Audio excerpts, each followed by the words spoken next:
Dominique Roch, nom, prénom, âge, qualité. Ok, silence en tout. Bonjour, alors je suis sourceur de parfums pour l'industrie du parfum. Je vais dans les pays du monde entier chercher les matières premières naturelles qui rentrent dans les parfums, et je suis venu au Liban pour m'intéresser beaucoup plus particulièrement aux fameux cèdres du Liban. L'approche des cèdres, la rencontre des cèdres dans toutes les réserves au Liban est une expérience merveilleuse, une expérience assez bouleversante, émotionnelle, beaucoup plus que technique. Je suis encore là sous le choc de ces rencontres. Je crois que chacune de ces réserves a sa personnalité propre, des arbres jeunes, des arbres moyens, des arbres incroyablement anciens.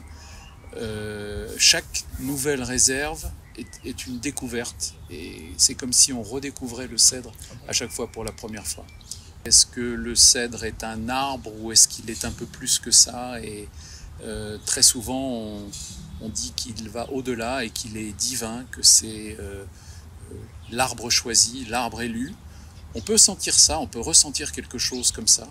Moi, j'ai beaucoup aimé le toucher aussi, et je veux bien qu'il soit divin, mais je veux qu'il soit proche de nous, je veux le sentir, je veux sentir son écorce, je veux sentir ses fibres. J'ai l'idée, l'envie très forte d'écrire un livre sur certaines forêts, certains arbres, pour moi, emblématiques de l'histoire de l'humanité.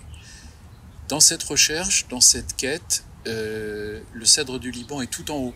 Je crois que les forêts à la surface du globe sont d'une telle diversité, d'une telle richesse, qu'il faut raconter plusieurs histoires pour montrer comment les hommes ont navigué dans ces histoires de forêt, souvent de façon très tragique, en surexploitant, en faisant disparaître des choses.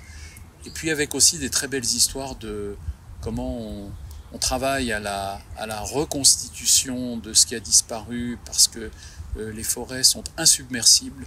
Pour moi, elles sont éternelles, et donc il y a toujours une suite, et c'est particulièrement vrai avec le cèdre du Liban.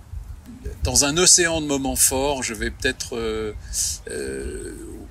parler de cette surprise merveilleuse qui m'a été faite à Erden, d'avoir préparé un joli plan de cèdre pour que je le plante, avec une petite pancarte avec mon nom. J'étais très touché. C'est ce qu'on peut faire de mieux dans la vie, c'est planter des arbres. Et encore une fois, merci aux gens qui l'ont fait, qui l'avaient préparé pour moi, et je sais qu'ils le font par milliers et j'espère dans l'avenir, par centaines de milliers d'arbres.